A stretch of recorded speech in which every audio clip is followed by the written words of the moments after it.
and welcome to episode 1 on my channel, Courageous Communication. I'm proud to share that today's guest, Kellye Northcutt, is someone that I have known my entire life. In 2010, the Northcutt family experienced a devastating loss of a child and a sibling. Today, Kellye is here to share her courageous story of recovery and what was required to reconstruct their lives by shedding light on her journey towards healing. She hopes to help others who have suffered loss and create understanding about grief and loss through sharing some of her biggest obstacles. So please help me to welcome our guest, Kellye Northcutt. Hey, Jess. Hey, everybody. Hey, how are you? I'm good. Thank you for having me on here. I'm it so makes excited. me visit a really hard place, and it's healing, though, to revisit that. Yeah, this is exciting. I'm glad you agreed to this. And so we're just going to jump right in, and we have a lot to cover today. So why don't you start with just telling us a little bit about Kara and your family and what life was like? Okay. Well, Kevin and I, we've been married 36 years, and we have Kara and Colton and grandson Madden. And we were just an ordinary family living life. Exciting. Colton graduating from high school, just a normal, everyday excitement and normalcy. Nothing stands out too great, but just living life. And Kara was, it'd be easier to say what she wasn't, but she was our every day person. She kept us in check. I mean, we didn't make a move without her. And that relationship, I've heard people say that to listen to me and Kara talk was very hard to understand because we would finish each other's sentences and we'd know what we were talking about when no one else did. She was, anyway, just part of every day with us. And she was, I mean, I don't care what it was. She had to have her stamp of approval on our trips, our the new house we bought. She was out of town at a church camp, and we found a house we liked in Midland. And she was like, "You cannot sign on this until I get there." And that's just who she was. She was our everything. She was really the backbone and molded our family. And you know that, Jess. She took charge when she was born. I mean, she ruled our lives and told us how we were going to do things and how it was going to be done. Yeah. And I mean, her and her brother, best friends, just a great friend, mom. Her and her daddy were probably as close as anything. They were so similar. And I mean, she was just our everything. Yeah. So tell us a little bit about that night in July 2010 that you guys received a phone call. So she had got back from church camp, and we were watching her little boy. He was almost 2. And she had gone with friends to the lake. And she had this part of her in her saying, you know, maybe she should just stay back. And, you know, at that time, I was that parent that if you want to go here, go. I mean, go here, go there, travel, you do whatever you need to do, have fun. And so we moved into our new house. We'd been there 2 weeks, and we get the phone call, and that from the hospital in Brackenridge, hospital in Austin. And they didn't tell me immediately. They just said, get to the hospital. Kara's been in a boating accident. And I thought everything was fine, not really knowing. I sent out prayer requests for everyone. I just was like, you've got to pray for her, and we need all the prayers you can get. And she's probably scared. And I sent all my family that lived close. I sent them to get there because I said, I don't want her scared, and I want her to have somebody there. And so my cousin, Debbie, and my aunt, Sissy, and my nephew, Daniel got there, and he had the news that, you know, we were on our way. I woke Colton and Kevin up, and we were on our way there. And he just said, I need you to pull over. And he said she didn't make it. And it was that time on the side of the road that we stopped, and it was outside of San Angelo, and we just held each other tight. And that's when Colton kind of took the reins of at that moment that he was going to be what Kara was to us. He immediately had this peace over him, and he told us, he said, I'm so happy for her, and we're going to be okay. And we just sat there on the side of the road in the dark. And he just, from then on, he took that role that he was going to be our backbone. And he set the tone for how we did things. And so we go to the hospital, and, it was, there's so many pieces that you have to tell. And my parents my dad was not in good health, and I was worried to tell him. And there's just so many aspects of that it's just, it hurts so many people. It was just a devastating blow to us, and just totally unprepared for what was to come. And we said our goodbyes there in the hospital. And, I watched outside that hospital window, and all the cars are just zooming by. I mean, going to work, everybody's heading to work, and life was going on. And it dawned on me then that life didn't stop. I mean, I had to figure out some way to honor her and take care of Madden and make sure her little boy was well taken care of. And so we knew then we had to get together a memorial service for a larger than life person in her 24 years. The things she did, she just lived a wonderful life, and lived life how it's supposed to be lived. I mean, she tried everything. If it was trying out for cheerleader at Angelo State, okay, sure. Miss Texas teen pageant. We've never done pageant. She lived life, and we wanted to honor that and figure out how to do this. So we had the memorial service, and so many people in attendance, and we honored her the best way we could. Excellent. So you said that Colton said, "I'm so happy for her." And I want you to tell us a little bit about the fact that Kara, when she was young, she was having dreams. So I'm just going to kind of let you go with that. So when Kara was 3 years old, and before we even thought about having another child, she would wake up from these dreams, and she'd say, "I've seen heaven, and I'm not afraid to die, but I worry about you and Daddy." And it startled me. And I thought, no big deal. Just a little, kids think about heaven. And it happened again. And she would say the same things. And then the last dream she had, she said, "I've seen heaven. I'm not afraid to die, but I need a brother. Not a brother or sister. I need a brother." And, time gets away from you, because I remember talking to our pastor, and I said, "I think God's going to take her from me at a young age."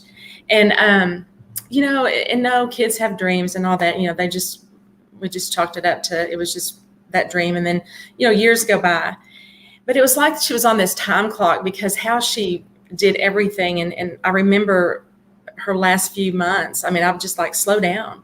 She had to be everywhere. She was here. She had to go to the senior boat trip at the church, and trying to be all things to everybody. And one of the things that stuck out to me, the opening of Twilight that year, there was a special needs girl at her church, and she took the time out to go to the midnight showing and made sure her nails were done. And she just lived life on head in the clouds. I mean, it'd drive you crazy she never got rattled about anything. And that. I mean, she'd be like, "Yeah, everything's fine." Life, she never let things, seriously, she didn't worry about a thing. I wish I had that part of her. But Colton, he just, we needed Colton. And you look at it now with the dream and everything, and I can't imagine doing this without Colton. He's just been everything. I feel, he was graduating from high school, and he stayed back with us after that. And, he did so much for us. And I get a little emotional when I talk about Colton. But he just took that role for her, and the dream, she knew we'd need him. And sometimes I've talked to Colton about this, and I feel like that with my fear after getting that phone call, that I kind of hindered him a little bit. But finally, after a couple of years, he said, "It's time for me to go." And he went to Lubbock and went to school and finished. I'm just so proud of him. I mean, he did everything that he didn't have to stay back. And he did. How long did he stay back for you guys? 2 years. Mm-hmm. 2 years. Okay. 2 years.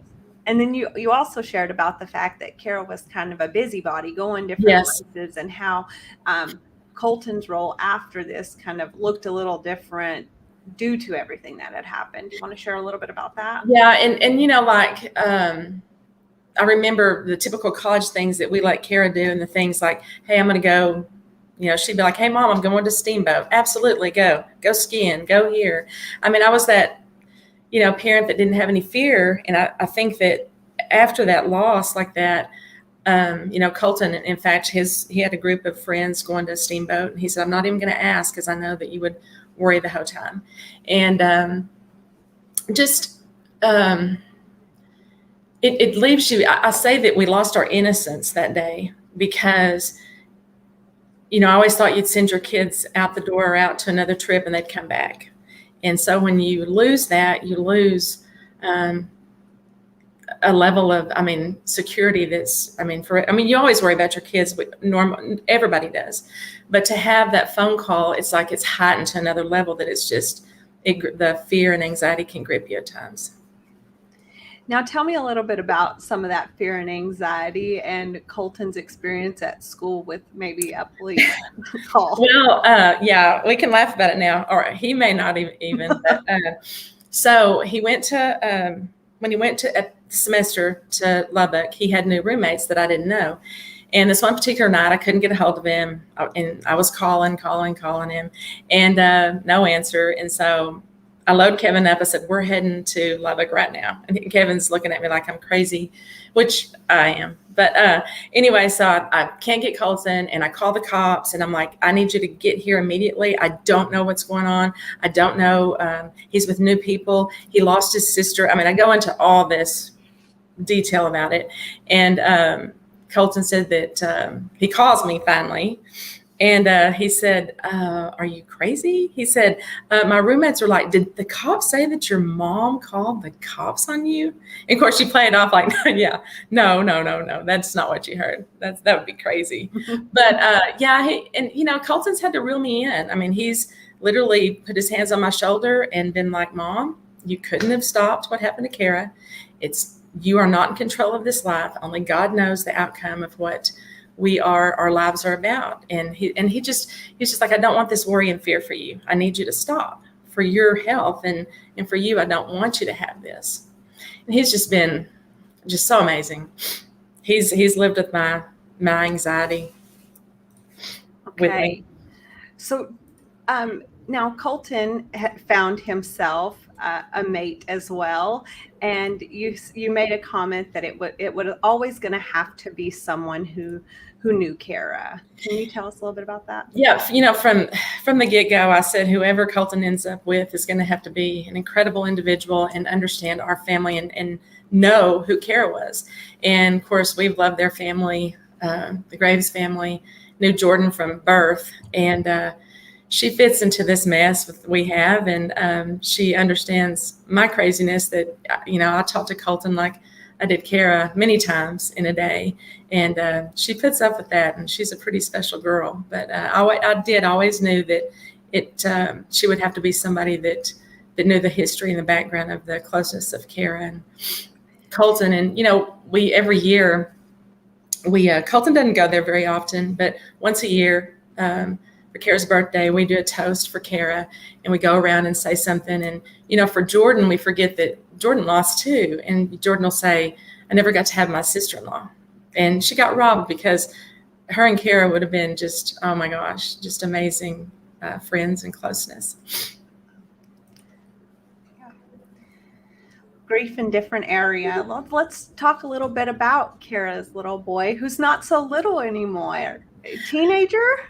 Yeah, he turned 13 this last week. We got to celebrate that with him. And, he has an incredible, incredible life. And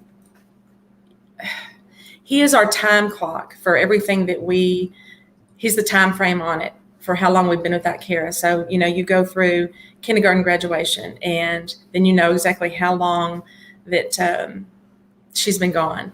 And, every little milestone, his first organized sports, his junior high sports, he just ended football. And there's always that, we know how long she's been gone because of him. She left right before he was 2.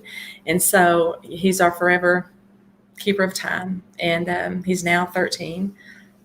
And it's just, he has an amazing life, an amazing family that loves him so much. And yeah, he's got two littles, and Brandy. Oh my goodness, through these the loss and what we've prayed for Madden. We always wanted somebody that loved him like their own. And Brandy I consider her one of my best friends. It's not, I'm just not Madden's granny, and Paul's not just Madden's pa, and Colton and Jordan aren't just Aunt Jordan and Uncle Colton. That family is just our family. And it's just it's a bond that, it hadn't been easy. When me and Brandy first started knowing each other, when she came in the picture, it was hard. You have to put the elephant in the room, and you go, and I remember taking her to church one day, and we ate, and I said, Brandy, I know what we represent. And she broke down, and she said, I hate that Jimmy was married before. And she feels like Madden is hers totally. And I can't even tell you how blessed I am to have Brandy, because we've had our obstacles, and I've learned so much. They've had to put me in my granny place, because, after we lost Kara, I had to somehow come in and try to fill this void. And so I didn't want that role as surrogate mom or trying to fill those shoes. But we had to me and Jimmy came together, and Kevin, and all of us came together, and our focus was Madden. I mean, we had to make sure this little boy was okay. And just the roadblocks in the way, as you can imagine, or, they could have been worse. I could have handled things so terribly. And I sat back and just really let them show me and take those positions from me. And it was hurtful. Me and Madden were together every day for 4.5 years. And then they decided he needed to be in a daycare, and I didn't understand it. But it made sense. He needed his away from Granny, and he needed the mom and dad role. And then when she told me, one day we took him to eat, and Brandy had told me that she was going to adopt Madden. And my initial response was, this is what I've prayed for. You can't pray for something and then go, oh no, I was just kidding. This was real, and she adopted him. And my heart is, I can't tell you how full it is, because this little boy will know how much she loves him. And she is she's fierce for that little boy. And it is just it's a godsend. And again, I've learned from their parenting that they weren't taking Madden from me, but they needed to my boundaries needed to be set. Did it hurt? It did hurt me. And but it was the right thing to do. And I'm forever grateful for them and our relationship with that family. I'm so proud of Jimmy and Brandy and the three boys. They are an incredible little family. You talked about how the adoption was like a blessing, but there were some aspects of it that were really difficult, because it meant that there would be a detachment of her name on legal documents. So can you talk a little bit about just that? Yeah, and I did, that was my first, because everything's and I take anything we go through, I feel that God is trying to show us, I'm learning from this. What am I supposed to be taking from this?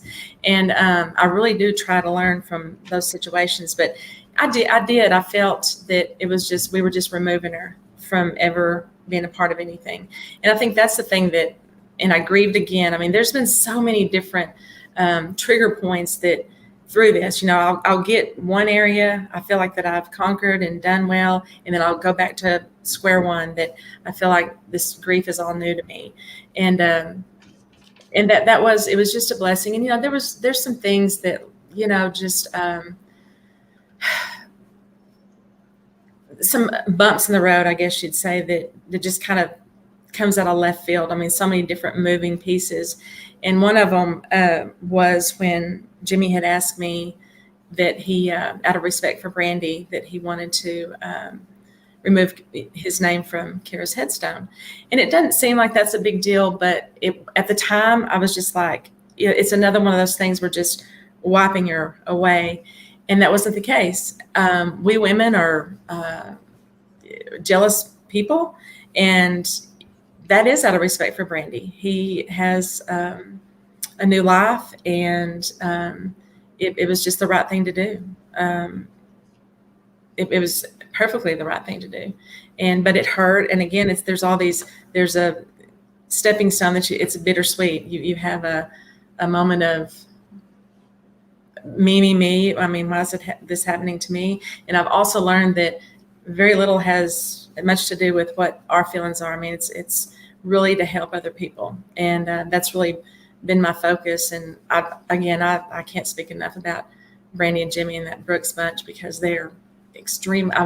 I say they will always be one of my biggest blessings. I think relationships that are hard, and they start out hard, and you get in the trenches with them, become the biggest blessings. And I can't speak enough about them and their wedding. And, we went to their wedding, and Madden was the best man. And, it's one of those things that you could go, it's easy just to step away and go, let's let them do this. But I also know that I needed to be there, and all of our family, me and Kevin, Colton, my mom, that we need to be there and support Madden and his family. And it ended up, that's another God thing. We get there, and Brandy's family, Randy and Patty, they're incredible people that love Madden like their own. And they did a toast to us and welcomed us into the family. So this is all just a family thing that it takes all of us to help this little boy. And I think that he's so loved, and he doesn't know the loss. And I'm so thankful for that. And, there's part of me that wants him to remember his mom, but I also, again, it's a blessing that he was as young as he was. He could have been older and had some issues, but he was probably 6, and he came to me and he said, Granny, is it bad that I no longer remember mommy in heaven or have dreams about her? I can't remember what she looks like. And I said, no. I said, that is God's way, honey. He would not want you sad. Your mommy in heaven wouldn't want you sad. And I said, you have a wonderful life. And I think that all the different people that have come in and just scooped this little boy up, and we've had our differences, and yet our main focus has always been Madden. And it's just, I can't tell you that relationship. I can't speak enough about Brandy Brooks. She is a really godsend to me. Okay, so let's transition to the grief, I don't know, as its whole, really. When did you begin to realize that grief and loss were going to be a part of your life forever? So what I wanted to do, I wanted to learn from people who did this before me. And so we had in Kermit in 1979, there was a family, the Gillocks, that lost their daughter, Barbie. And I got her number from a friend of mine, and I wanted to call Barbie's mother. And it's probably about, maybe 5-6 years ago. And I remember the thing that I wanted to know, talk to her about it. And the thing that struck me is she could recall every single last of everything from 1979. And the things, the accident, the everything, and the hurt and the pain was still there in the voice. And my heart just sunk, because that's when I realized this is a lifelong commitment. This was going to be a everyday, intentional, how do I do this thing? And what worked for me in the beginning doesn't work for me now. And what works for others, I mean, everything is so different, and you find what works for you. And I used to go to the cemetery all the time. I used to decorate every holiday, every birthday. I can't even look over there anymore. It doesn't work for me. And so it's ever changing, and it's always like, what can I do to get me out of this depression, this sadness? And I think that for me, mine was a delayed grieving her, because Madden's family, after his kindergarten year, so he's been there 1st through 7th grade now, they made a move, and they moved to Kerrville. And I felt that my whole focus and everything was just on Madden and his daily taking care of him, that I didn't grieve Kara. And so when they moved, I really went into a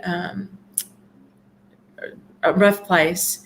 And Colton was in school, and Kevin would leave to work, and that would leave me with a lot of alone time, and I really I sunk pretty deep, and and it's things no one knows that, and I don't share that. I learned early on that this thing was between me and God. That yes, I have a husband, and we share in this grief with each other, but I couldn't rely on him to totally fix this and make this to where he's going to fix this for me, that I'm going to be happy. And it wasn't Colton, and it wasn't, no one could do that, but it was an inside thing with me and God. And I had to figure out a way to get out of this pit that I was in. And so for me, I always just, I wanted to pick the brains of people that have done this. And I got different perspectives. My friend Dawn, who lost a brother, she had given me some insight on siblings that lost siblings. And she went through a lot of things after her mother just really didn't want to celebrate certain holidays. And it was just real hard. And she's just like, don't put this on Colton to, let him live his life. And I also heard that siblings that lost a sibling felt they buried their parents that day. And so that was a real driving force for me too, because I didn't want for my life to appear like, okay, Colton, you were going to have a good life, but this happened to us, and now we're going to just stop living. And I knew Kara would be livid if I did that. And so it really does drive you to make sure that we're having a good life and that they're seeing that. Because see, I don't know, none of us know what anybody in our lives are going to face. I don't know what's down the road for Colton. I don't know what's down the road for Madden.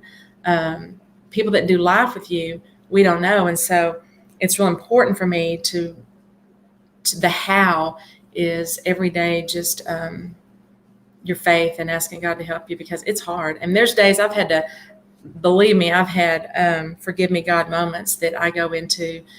Part of me with my faith, it's like I'm a little skewed in the fact that, do I believe in miracles? I don't know. I believe in that we have to be prepared for what lies ahead for us, and to be prayed up and to be prepared for what happens. I believe we just have to show that we don't know. And we just have to keep living life and showing. And it's hard, but believe me, I've had many forgive me. A particular time, Kevin was, after we lost Kara, he was getting on a plane to go to Houston. And I'm huge on praying before planes. I used to be scared. Now I'm not scared of planes anymore, but I used to be. And Kevin said, "Are you going to pray for my protection?" I said, "Nah." I said, we both know God's going to do what he's going to do. So if it goes down, it goes down. And he's like, wait a minute. You can't do that. And so, you go into, okay, I'm sorry, God, and forgive me. And we pray, protection. But so again, my anxiety level is what he's working on me. I'm a work in progress, because I do have such heightened a level of anxiety and unsure of the unknown. We all are. And it just gives it a little extra anxiety. Yeah, absolutely. You talked a little bit about something that you learned in grief counseling. Would you share that with us, that you need to take that time? Yeah. And so early on in my grief counseling, they had said, you make a date with grief. And so however that looks for you, you sit and you look at pictures on the computer, listen to music. I'd get out Kara's phone and play all her song list. I still have her phone with me. Sit and look at the computer on pictures, and you cry. And you set that time. If that's 45 minutes, an hour, whatever that is, you have to go through it. And there's no walking around it. You have to hit it head on. And again, I really didn't do that till it was delayed. It was a few years later that I really, I think in your mind, and when I say this, it sounds terrible, but I just try not to think about Kara sometimes. And it sounds terrible. And like for this, revisiting some of these pictures and these books and these scrapbooks, I've sat and just cried and cried. And it's healing. And even, 11 years later, I still have to do that, because I can get to rocking along and just thinking she's somewhere because I feel that she's seen every milestone there is on the highs. I think that she was there for Colton and Jordan's wedding. I just feel she's right there. And so you do have to make a date with it. And because, I don't want to do it. You'd want to walk around it. And like this, revisiting this has just helped me even more. So tell me a little bit about how this loss affected your faith life. I'm not the same person I was. I think that when like for me, not looking for Kevin to make me happy or whatever, I knew it was just, I had to trust in who he said he was. And I'm not, nothing can prepare you for this kind of loss, but it also is preparing me for my forever home. And I'm always going to be this, not whole. And I think that I'm okay with that's who I am. I know that I could go to the grocery store and something trigger me and I'm going to cry and I'm going to go to my car and sit and cry. And I'm okay with that's who I am. I know that I'm broken forever until I go home, and he's still working on me. I mean, my biggest part is the fear. In comes the pandemic and COVID, and sends me into a crazy spiral of worried about everybody. My husband's diabetic, and you worry about everybody, your mom and your aunts and uncle, everybody, potentially being at risk for this. And so, and again, Colton reeling us in. Colton, he's a few months ago, he said, there was my mom before COVID and there's my mom after COVID. And that really gave me another wake up call to go, okay. And again, he's working on me till I go home. And my level of anxiety has been crazy. And in fact, for the first time this last weekend, I felt like things we're back to normal, with all the Halloween and the kids out and the fun. And it was just a blessed weekend. Good. Now, you talked a little bit about scriptures that give you peace and scriptures that you've maybe wrestled with before, but just tell me a little bit about some of that. So the one that is Job 14:5, and scripture declares our days are numbered, the number of our months, and we cannot outlive it, not by a minute, by a second longer. And a friend of mine, again, I try to get from people that have done this. A friend of mine, she had lost her son in a wreck, and his curfew was at 12, and this was like at 12:10 that her son had a single vehicle accident, and he died. And she dealt with that. I mean, she just worried about that so much, and she had so much grief over that, and that he was speeding on the loop to get to her because her opinion mattered to him. And she shared with me that a friend had made a plaque, and it had the time that he passed away, and then it had that scripture, Job 14:5. It had the day and the time, and there's nothing that she could have done to change that. And so I've had to learn, like with that, and there was 4 people on that boat that night. 3 survived. They still had things to do here. It was not their time. And I do believe that if it wasn't that boating accident, her day to be in heaven was July 18th, 2010. And that scripture does give me a lot of comfort and peace to know that our days are all numbered. I mean, we don't outlive it by 1 second. And I have to reel myself back into that. And, it sounds easy, but at times I still struggle with that, letting go of that. And he's really working on me with that. I know he gets crazy with trying to keep pounding that in my head. Okay. We're going to go off a little bit right here on this one. So sorry, Kellye, but it just came to my mind, what we see on social media and how you honor her and the different things you do.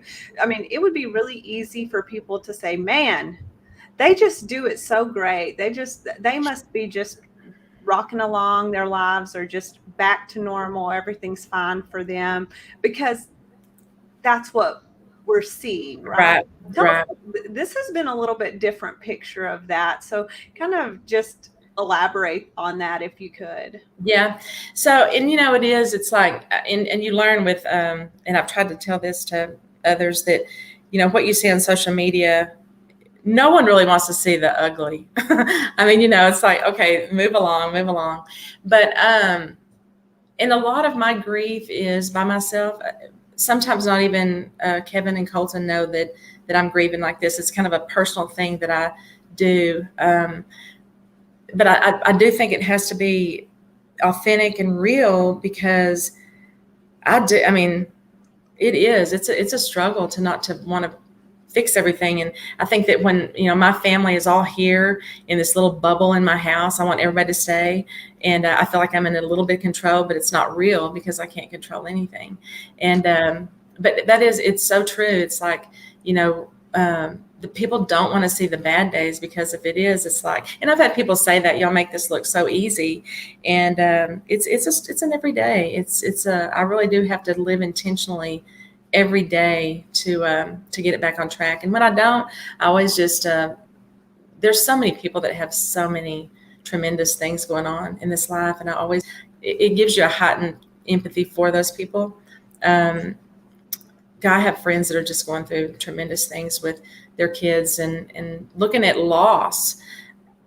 I think one of the things that I've learned mostly is loss comes in so many different forms. I mean, I have friends that are battling things that are unbelievable with their kids. I have one of my good friends, her son is in prison for pretty much the rest of his life. And I can't imagine that loss. And she came to me one day and she said, I don't want you to be offended, but I know how you feel. And I get it. I didn't at first when people would say that, but loss comes in losing your kids to drugs, out on the streets, in prison. I was going through a really hard time on one of Kara's birthdays, and a friend of mine, she had tears coming down her eyes, and she said, "You're so lucky." And I was like, "What do you mean?" And she said, "I was never blessed with getting to have a child. I'll never know that loss." And you become so aware of the things around you that, man, there's a lot of people going through a lot of things, and none of us get through this life unscathed. And loss is loss, no matter what it is. It's your cross to bear while we're here. Now, you've talked a lot about perspective and things, and how perspective is everything. And I have read a book, and one thing that I keep hearing from you, and it was a theme in this book, is kind of saying a lot of times we're asking, why did this happen? Right. We want that answer so much, but a lot of times that answer is just not available to us. No. Yeah. And so it says, to try to shift your perspective and ask, like, what am I supposed to learn from this? So Yeah. could you tell us some things that along the way from this grief and loss, that had you not experienced this, you would have never learned? Yeah. It's just, and I do try to do, and I did, and believe me, we've all done the why my daughter. And, I used to, you'd see, her friends were having kids, her friends were getting married. And I used to kind of just be like, steer away from that. And then you start finding yourself, I'm going to dive into this, and I'm going to host this shower, or I'm going to engulf this family. And it's hard, but it's those things that are the hardest, that are the biggest blessings, that God teaches us the most about. Is I dove into it and said, no, I'm going to do, and, you remember Jessica for your shower. I mean, she was there eating the cupcakes with the family before all the guests. She thought she was family, but she enjoyed that kind of stuff. And so I pushed myself to do it. And it's, and at first it was hard to see. I'd break down if there was a young mom and a little baby shopping in Walmart or H-E-B or whatever. And then you learn to I love watching Kara's friends and their kids. Doing their life together, it just makes me really happy.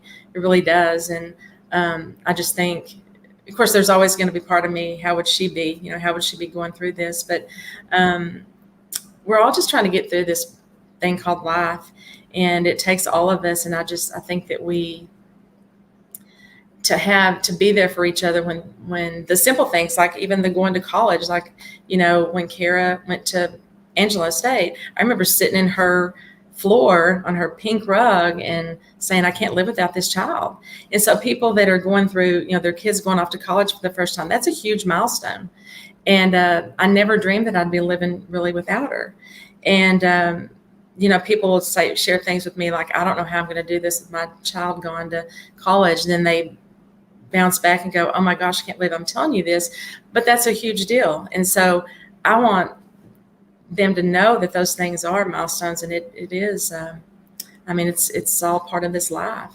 And I'm so blessed to have so many people in my life that just allow me to be who I am, because I'm not the same person I used to be. Not remotely. I am forever broken, but I've also learned to heal through this and take different steps. And it changes. It changes, if not daily, weekly, to what I need to do. Yeah, absolutely. Now, I know you guys have a couple of, I don't know if we would call them events, but certain situations where you really choose to honor her in. Could you tell us about those things and what it is that you're a part of? So Kara was on the homecoming court in Greenwood for 4 years, and she was the homecoming queen. And so when we got together, trying to figure out the year we lost her, what we can do to give back to the community, because we were just showered with so much love from the Greenwood community. And one of the things we wanted to do was honor the homecoming court. So we do a Queen's Court breakfast that we're a part of, and I get to speak to the girls and the moms. And, that's another one of those things that it's hard. Moms and daughters, it's a neat group, and I don't have mine, but I get to share with them and share some insight on, moms and daughters can, especially in those high school years, you're fighting, getting up in the morning, and, things aren't always perfect, but to slow down and just enjoy each other. And I get to do that. And then we do volleyball scholarships in Wink and Greenwood. She learned to play volleyball in Wink, and that's a special community to us always. And then we moved to Greenwood. And so we give the girls volleyball scholarships. And just everybody that goes through loss, they find their niche on what they want to do. I have friends that do golf tournaments, fishing tournaments. And so you find that, and it could be as simple as, I know for Kara's birthday, I'll try to get something together, and randomly I might hand a card to a stranger in town that I don't know, or specifically do something for others. And it could be as simple as that, and you just find that what makes you tick and keeps their memory. Because for us, we spend the rest of our lives trying to make sure that for Kara, her 24 years mattered and made a difference. Absolutely. Now, you talked to me a little bit about your friend Teresa giving you a book, and so I wanted to share a little bit about that. So this book is called My Beautiful Broken Shell, and if you hadn't had that, it's just perfect. But one of the things that stuck out to me, it says, "Thank you, Lord, for all I have learned through my brokenness, for the courage it takes to live with my pain." And this stays by my bed, and my friend Teresa, it's my broken shell, and I'm forever broken. And it's just part of who we are in this grief. And it's going to be with me till I'm gone. And I just want to do my best to honor and let others know that through faith in God, that's the only way through it. You can't go around it. Because if I could have found a way around it, I certainly would have found it. And I actually believe you probably tried a little bit. I did. So we talked about the fact that there have been people in your life that have yet to discuss or bring up the topic of the loss or the grief that you guys have experienced. These are people who you see regularly. Yeah. And so talk about how that has affected you, or how it makes you feel. So it's so crazy, because you get to understand that people don't know what to say. But my advice to anybody that's lost, that they have a family that has lost someone, we all just want acknowledgement of it. And there's two people, and they stick out in my mind. I'm not going to mention them on here, but no. But not mentioning it is even like it's a bigger elephant in the room. And I know it makes people feel uncomfortable, but this is something that parents and we live with every single day. There's a person that stuck out at Kara's memorial. Her name is Shalane. And I'll never forget this. Of all the hundreds of people that said things, she came right up to me and she looked me in the eye, and she had tears coming down, and she said, "This ain't right. You should not have had to bury your baby." And at that point, that's what I needed to hear, because I wanted somebody to know how upset I was. And you hear the things, she's in a better place. And we know that. I know that now. But when you lose somebody, it's so raw and so traumatic that you don't want to hear that at that moment. We know that. Yes, we do. And people don't mean anything by that. They don't know what to say. But people really want you to get in the trenches with them and that early loss. I mean, it's like have that with them to say, I'm sorry, this is not how it's supposed to be. You're not supposed to bury your baby. And that's really all you need to say, because it just, again, that sticks out still to this day. The one person that really had that in me, like, shouldn't have done it. Has it changed the way that you react to other people in grief? Because Yes. Yeah, absolutely. Because I don't, you can't, I don't know. Everybody's grief is different. I don't know what anyone else is experiencing. It's their own. But the words, and there's a movie, and it's a two dads at the end of it, and it's like, what can I do? They both lost daughters, and it says, how can I help you? And the dad says, just sit with me. And a lot of times I have a big group of friends that sadly we've all lost tremendously.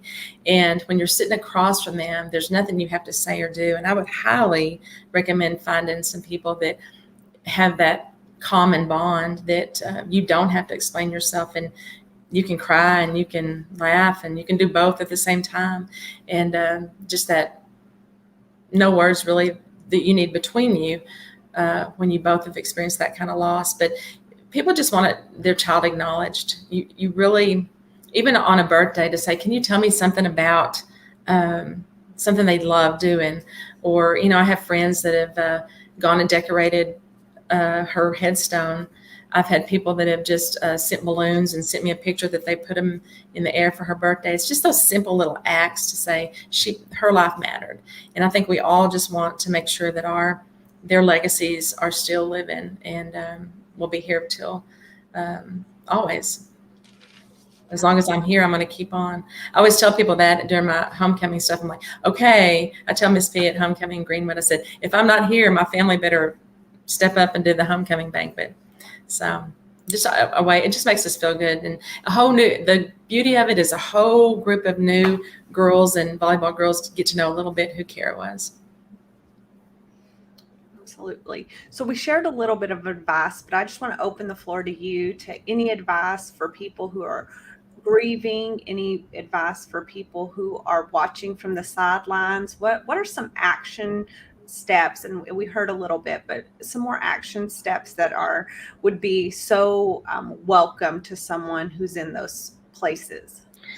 I think first is there's no one size fits all. It's like what gives me peace might not give anyone else peace or comfort. And you just keep searching for that. And for me, it's always, you hear people say, oh, you're a people pleaser. I just love people and I want to please Jesus. And so if I'm a people pleaser, I guess I am, but I want to find somebody to bless and honor, because I've always had that. When I pray the prayer, find me somebody that is struggling and let me bless them. He gives me, and it can be a random somebody.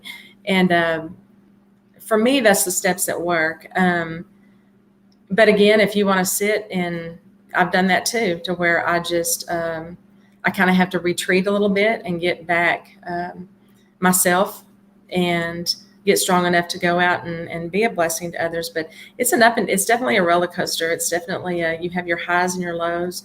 And again, there's just no one size fits all. We all have to find that and I would encourage just to find out what that is, whatever that is, to honor your child. And then as we're wrapping up here, of course, thank you so much for agreeing to do this. I know it was not easy, but I'm going to ask another difficult question, just kind of with doing all of this. What has reemerged for you over the last week to week and a half that we've been discussing this and planning this, and you've been kind of creating what it is that you wanted to share? Well, looking back through her memory books that people made for me, and Jimmy made a book that's called My Angel, and he wrote different relationships so Madden could see. And then all y'all and her friends wrote a book to Madden on stories about her, and gathering those back up and just the relationships that she had with people is just, oh my gosh, it's just crazy, the 24 years. And I can only hope that at the end of my life that I had the same thing that people said, I showed up. I made a difference. And I really do want the simplicity of that, to be able to say that, for him to say when I get up there that I did a good job. And, he trusted me. And, one of the things is, I think about James 1 when it says, "Consider it pure joy, my brothers and sisters, whenever you face trials of many kind." No, I mean, you don't want to face them, but it's like and I've been doing this for 11 years, and it's like, I see the blessings, I see them unfold. And I have grown so much because I'm able to see outside the box of so many good relationships that I've formed during this. And I want him, he's trusted me with this. And so I don't want to drop the ball on it. I want to finish this race and let him say that I did a good job. Yeah. And you said that this life that you're living is kind of for her. So tell us just a little bit about that. So we get to see those milestones. It's like every time, again, it gravitates back to Madden. And that little boy, he saved us in so many ways, and he'll never know that. We this last anniversary, Madden was with us, and on the anniversary of her death. And this is another Brandy moment. We were supposed to take him back that day, and Brandy calls and she said, "Kellye, you need this little boy. I can't imagine the weight of this day and what it holds for you." And I told her, I said, "I want you to know that this weight isn't on Madden." And she said, I feel he's old enough you can share anything. And, I don't know that I want the weight on him. I don't know. He will never know what he's done for us. I mean, this little boy is just, oh my gosh, he's a godsend. He really is. But we just have to, I get to do those things. And so all these things that I get to do for her, Kevin gets to do for her. We get to go watch his basketball games. We get to go do this. And I think that it just honors her in such a big way that I feel like that we are rooting for him when she can't be. And we are her voice, and a little piece of her it will always be with Madden. And he's a once in a lifetime grandson. And, I know a lot of Kara's friends, whenever we lost her so young, says, "But how, this little boy, he's just under 2, and why did God allow that to happen?" He has been such a blessing to so many of us, and really kept us in line too with keeping it in check with what this life is really about. And God really is only concerned with getting us with him in heaven. And so the trials that we all go through are just a stepping stone to get us where we're supposed to be. Yeah, absolutely. Well, Kellye, I just want to say thank you so much for taking time out to share your grief story, because I know this is not an easy thing to do. I want to say thank you to everyone who's watching, and thank you to people who will be watching soon. Kellye said a prayer before we came on, and her hope was that if this just reaches one person who needs it, then it will have been worth it. So that is our hope today, is that this reaches at least one person who needs it, and that you find it and that it's useful to you. This is hard for me too, hearing all of this. But we just want to thank you so much. And so, guys, I guess this concludes our first episode, and we just want to say thank you for watching, and we will see you next episode.